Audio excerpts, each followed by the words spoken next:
ಅವನು ಕೊನೆಗೂ RS-4 landing ಜಾಗ ತಲುಪಿದನು. ಅವನು ಬಾಹ್ಯಾಕಾಶ ನೌಕೆಯ ಮೇಲ್ಛಾವಣಿ ಕತ್ತರಿಸಿ ಅದರ ಮೇಲ್ಭಾಗದಲ್ಲಿ ಪ್ಲಾಸ್ಟಿಕ್ ಶೀಟ್ ಹಾಕಬೇಕಾಯಿತು. ಇದರಿಂದ ರೋವರ್ ತೂಕ ಕಡಿಮೆಯಾಗಿ ವೇಗವಾಗಿ ಸಾಗಬಹುದಾಯಿತು. 2 ತಿಂಗಳ ಪ್ರಯಾಣದ ನಂತರ ಮಾರ್ಕ್ ಅಂತಿಮವಾಗಿ ಮಂಗಳ ಗ್ರಹದಲ್ಲಿ ಇಡಲಾದ ಟ್ರಾನ್ಸ್ಮಿಟರ್ ಅನ್ನು ಕಂಡನು. ಅದು ಕೆಲಸ ಮಾಡುತ್ತಿತ್ತು, ಆದರೆ ಎಲ್ಲಾ ಕೆಲಸಗಳನ್ನು ಸರಿಯಾಗಿ ನಡೆಸಲು ಬೇಕಾದ ಇಂಧನ ತೀರಲು ಹತ್ತಿರವಿತ್ತು. ಮಾರ್ಕ್ ಮಂಗಳ ವಿಮಾನದಲ್ಲಿನ ಕೆಲವು ಭಾಗಗಳನ್ನು ಅದರ ಮೇಲ್ಛಾವಣಿಯನ್ನು ಬಿಸಿಡಬೇಕಾಯಿತು. ನೈಲಾನ್ ಶೀಟ್ ಅಥವಾ ಕ್ಯಾನ್ವಾಸ್ ಅನ್ನು ಅದರ ಬದಲು ಬಳಸಿ ಹಾರಲು ತಯಾರಿ ಮಾಡಿಕೊಂಡನು. ಈ ರೀತಿ ತೂಕ ಕಡಿಮೆ ಮಾಡಿದಾಗ ನೌಕೆಯು ಮಂಗಳದ ಗುರುತ್ವಾಕರ್ಷಣೆಯಿಂದ ಪಾರಾಗಬಲ್ಲದು. ಆದರೆ ಇದರಿಂದ ಇನ್ನೊಂದು ಅಪಾಯವಿತ್ತು, ಏಕೆಂದರೆ ವಿಮಾನ ಹಾರುವಾಗ ಗಾಳಿಯ ಒತ್ತಡದಿಂದ ಅದರ ಮೇಲೆ ಇದ್ದ ಕ್ಯಾನ್ವಾಸ್ ಹರಿದು ಹೋಗಬಹುದು. ಮಾರ್ಕ್ ತನ್ನ ಕೊನೆಯ ಊಟವನ್ನು ಮಂಗಳ ಗ್ರಹದಲ್ಲಿ ಸೇವಿಸಿದನು. ಅದು ಅವನ ಬದುಕಿನ ಕೊನೆಯ ಊಟವೂ ಆಗಬಹುದಿತ್ತು. ಅವನು ತನ್ನ ಗೆಳೆಯವಾಗಿದ್ದ ರೋವರ್ಗೆ ವಿದಾಯ ಹೇಳಿದನು. ಅದು 600 ದಿನಗಳ ಕಾಲ ಅವನ ಜೊತೆ ಇತ್ತು. ಈಗ ಅವನು ಈ ಗ್ರಹವನ್ನು ಬಿಟ್ಟು ಹೋಗಲು ಸಿದ್ಧನಾದ. ಮಂಗಳಕ್ಕೆ ಬಂದಾಗ ಇದ್ದ ಸ್ಥಿತಿಗೆ ಮರಳಿದನು. ನಂತರ ಅವನು ಭಾರವಾದ ಬಾಹ್ಯಾಕಾಶ ಡ್ರೆಸ್ ಧರಿಸಿದನು.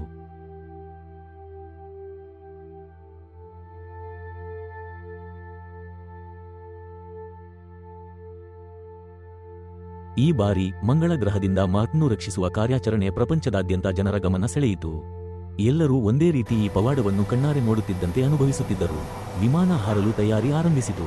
ಹನ್ಸ್ನ ರಿಮೋಟ್ ಕಂಟ್ರೋಲ್ ಮೂಲಕ ಅದು ಉರಿಯುತ್ತಾ ಹಾರಲು ಶುರುಮಾಡಿತು. ಈ ಕ್ಷಣದಲ್ಲೇ ಮಾರ್ಕ್ ತನ್ನ ಮನೆಗೆ ಹಿಂತಿರುಗುವ ಮೊದಲ ಹೆಜ್ಜೆ ಇಟ್ಟನು. ಅವನು ಹಾರುತ್ತಿದ್ದ ವಿಮಾನ ಭೀಕರ ವೇಗದಲ್ಲಿ ಮೇಲೆ ಹಾರಿತು, ಸೆಕೆಂಡಿಗೆ 751 ಮೀಟರ್ ವೇಗದಲ್ಲಿ ಮಂಗಳ ಗ್ರಹದ ವಾತಾವರಣವನ್ನು ತಾಟಸ್ಥಿಸಿದಂತೆ. ಮೇಲ್ಭಾಗದಲ್ಲಿ ಇದ್ದ ಕ್ಯಾನ್ವಾಸ್ ಗಾಳಿಯ ಒತ್ತಡಕ್ಕೆ ತೊಳಲಾಗಿ ಹಾರಿಹೋಯಿತು. ಈ ವೇಗದಿಂದ ಮಾರ್ಕ್ ತನ್ನ ದೇಹದ ಮೇಲೆ ಭಾರವಾದ ಒತ್ತಡವನ್ನು ಅನುಭವಿಸಬೇಕಾಯಿತು.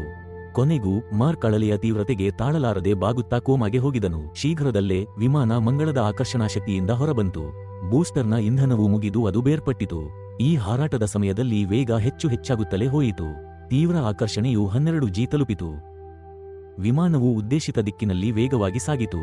ಆದರೆ ಈ ವೇಳೆ ಮಾರ್ಕ್ ಎಚ್ಚರವಾಗದಿದ್ದರೆ ಈ ರಕ್ಷಣಾ ಯತ್ನವೇ ವಿಫಲವಾಗುತ್ತದೆ ಎಂಬ ಭೀತಿಯಿತ್ತು. ಪ್ರಪಂಚದ ಜನರಿಗೂ ಹನ್ಸ್ನ ಗಗನಯಾತ್ರಿಗಳಿಗೂ ಒಂದೇ ಆಶೆ, ಮಾರ್ಕ್ ಶೀಘ್ರ ಎಚ್ಚರಗೊಳ್ಳಬೇಕು ಎಂಬುದು. ಅವರ ನಂಬಿಕೆಯು ಇದುವರೆಗೆ ಹಾರುತ್ತಿರುವ ಮಾರ್ಕ್ನ್ನು ತಲುಪುವ ವಿಶ್ವಾಸವಿತ್ತು. ಆದರೆ ಶೀಘ್ರದಲ್ಲೇ ಒಂದು ದೊಡ್ಡ ಸಮಸ್ಯೆ ಕಂಡುಬಂದಿತು. ಹನ್ಸ್ ಮತ್ತು ಮಾರ್ಕ್ ನಡುವಿನ ಅಂತರ ತುಂಬಾ ಹೆಚ್ಚು ಇತ್ತು, 68 ಕಿಲೋಮೀಟರ್ ದೂರ. ಕೆಲವೇ ಕ್ಷಣಗಳಲ್ಲಿ ಮಾರ್ಕ್ ತನ್ನ ಕೋಮಾದಿಂದ ಎಚ್ಚರಗೊಂಡನು. ಅವನು ಬದುಕುಳಿಯುವ ದಿಟ್ಟ ಆಸೆ ಹೊಂದಿದ್ದನು. ಈ ಇಚ್ಛೆಯೇ ಅವನನ್ನು ಮತ್ತೆ ಚೈತನ್ಯಕ್ಕೆ ತಂದಿತು. ಮಾರ್ಕ್ ಎಚ್ಚರಗೊಂಡ ತಕ್ಷಣವೇ ಹನ್ಸ್ಗೆ ಕರೆ ಮಾಡಿ ತನ್ನ ಸ್ಥಿತಿಯನ್ನು ತಿಳಿಸಿದನು. ಅವನ ಶಬ್ದವನ್ನು ಕೇಳಿದ ಎಲ್ಲಾ ಸಿಬ್ಬಂದಿ ತುಂಬಾ ಸಂತೋಷಪಟ್ಟರು. ಆದರೆ ಇನ್ನೂ ವಿಪತ್ತು ತಪ್ಪಿರಲಿಲ್ಲ.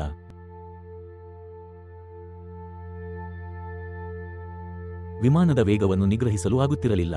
ಡಾಕಿಂಗ್ಗಾಗಿ ಅವರ ಅಂತರ ಬಹಳ ದೂರವಾಗಿತ್ತು. ಮಾರ್ಕ್ ಕೂಡ ಇದು ಎಷ್ಟು ಅಪಾಯಕಾರಿಯೇನೋ ಅರಿತಿದ್ದನು. ಆದರೂ ಅವನು ಒಂದು ದಿಟ್ಟ ಉಪಾಯದ ಬಗ್ಗೆ ಯೋಚಿಸಿದನು.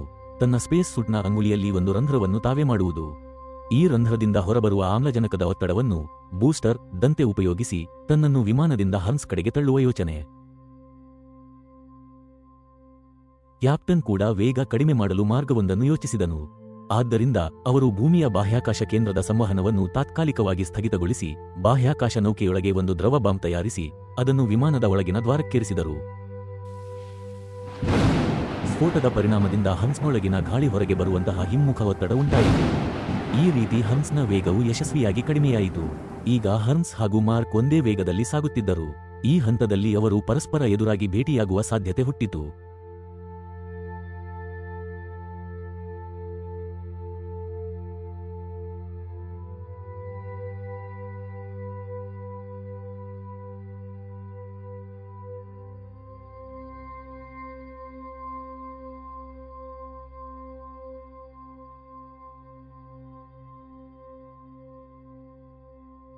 ಈ ಮಹತ್ವದ ಕ್ಷಣದಲ್ಲಿ ಮಾರ್ಕ್ ತನ್ನ ಜೇಬಿನಿಂದ ಒಂದು ಕತ್ತರಿ ತೆಗೆದುಕೊಂಡನು.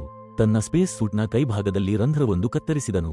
ಅದು ಮಾಡುವ ಒಂದೇ ಸಮಯದಲ್ಲಿ ಆಮ್ಲಜನಕ ಬಲವಾಗಿ ಹೊರಬರತೊಡಗಿತು. ಈ ಅನಿಲದ ಒತ್ತಡದಿಂದ ಅವನ ದೇಹ ಹಾರಲು ಪ್ರಾರಂಭಿಸಿತು. ಕೆಲ ನಿಮಿಷ ಅವನು ದಿಕ್ಕು ತಪ್ಪಿದ ಹಾಗೆ ತೇಲಿದನು. ಆದರೆ ಅದೃಷ್ಟವಶಾತ್ ಅವನು ವೇಗವಾಗಿ ಸ್ಥಿರಗೊಂಡನು. ತಕ್ಷಣ ತನ್ನ ದೇಹವನ್ನು ಸಮತೋಲನಕ್ಕೆ ತಂದನು. ಈ ಹೊತ್ತಿಗೆ ಅವನು ಹನ್ಸ್ ಕಡೆಗೆ ಸರಿಯಾಗಿ ಹಾರುತ್ತಿದ್ದನು. ಅವನ ದೇಹ ವೇಗದಲ್ಲಿ ಹಾರುತ್ತಿದ್ದರೂ ಅವನು ಡಾಕ್ ಆಗಲು ಸಿದ್ಧವಾಗಿದ್ದನು. ಮಾರ್ಕ್ ತನ್ನ ಹಿಂದಿನ ಹಗ್ಗವನ್ನು ಸಮಯಕ್ಕೆ ಸರಿಯಾಗಿ ಹಿಡಿದನು. ಈ ಹಗ್ಗ ಅವನನ್ನು ಬಾಹ್ಯಾಕಾಶದಲ್ಲಿ ಸಂಪೂರ್ಣ ತೇಲದಂತೆ ತಡೆಯಿತು. ಅವನು ತಕ್ಷಣ ತನ್ನ ಕೈಗೆ ಹಗ್ಗವನ್ನು ಬಿಗಿಯಾಗಿ ಸುತ್ತಿಕೊಂಡನು. ಅದೇ ವೇಳೆ ಹನ್ಸ್ನ ಕ್ಯಾಪ್ಟನ್ ಹಗ್ಗವನ್ನು ಬಲವಾಗಿ ಎಳೆದನು. ಇದರ ಪರಿಣಾಮವಾಗಿ ಮಾರ್ಕ್ ನಿಧಾನವಾಗಿ ಕ್ಯಾಪ್ಟನ್ ಕಡೆಗೆ ಹಾರಿದನು. ಕೊನೆಗೂ ಅವರು ಒಬ್ಬರನ್ನೊಬ್ಬರು ತಟ್ಟಿಕೊಂಡರು, ಬಿಗಿಯಾಗಿ ಹಿಡಿದುಕೊಂಡರು. ಈ ದೃಶ್ಯ ತುಂಬಾ ತೀವ್ರ ಹಾಗೂ ಪ್ರೇರಣೆಯುತವಾಗಿತ್ತು. ಈ ವೇಳೆ ಈ ದೃಶ್ಯವನ್ನು 100 ಕೋಟಿ ಜನರು ಪ್ರಪಂಚದಾದ್ಯಂತ ಕಂಡು ಬೆರಗಾದರು. ಎಲ್ಲರ ನೋಟಗಳು ಬಾಹ್ಯಾಕಾಶ ನೌಕೆಯೊಳಗಿನ ಆ ಧೈರ್ಯವಂತರ ಮೇಲೆ ಕೇಂದ್ರೀಕೃತವಾಗಿತ್ತು. ಮಾರ್ಕ್ನ ರಕ್ಷಣೆಯ ಸುದ್ದಿ ಭೂಮಿಗೆ ತಲುಪಿದ ನಂತರ ಜನರು ಸಂತೋಷದಿಂದ ಕಿಕ್ಕಿರಿದರು. ಅವನ ಧೈರ್ಯ ಮತ್ತು ಸಾಹಸ ಎಲ್ಲರಿಗೂ ಪ್ರೇರಣೆ ನೀಡಿತು. ಶಾಲೆಗಳಲ್ಲಿ, ರಸ್ತೆಗಳಲ್ಲೆಲ್ಲ ಥರಥರವಾಗಿ ಚಪ್ಪಾಳೆ ತಟ್ಟಿ ಸಂತೋಷ ವ್ಯಕ್ತಪಡಿಸಿದರು. ಹಲವು ವರ್ಷಗಳ ನಂತರ ಮಾರ್ಕ್ ಗಗನಯಾತ್ರಿ ತರಬೇತಿ ನೀಡುವ ಪ್ರಾಧ್ಯಾಪಕರಾಗಿ ಕೆಲಸ ಶುರುಮಾಡಿದರು. ನಾವು ಎಷ್ಟು ಹತಾಶ ಪರಿಸ್ಥಿತಿಯಲ್ಲಿದ್ದರೂ ಸಹ ಬದುಕಬೇಕೆಂಬ ಭರವಸೆ ಕಳೆದುಕೊಳ್ಳಬಾರದು. ನಾವು ಯಾವಾಗಲಾದರೂ ಜೀವನಕ್ಕಾಗಿ ಹೋರಾಡಿದರೆ ನಾವು ಆ ಅತಿದೊಡ್ಡ ಕಷ್ಟವನ್ನು ದಾಟಿ ಹೊಸ ಬದುಕಿಗೆ ದಾರಿ ಹುಡುಕಬಹುದು.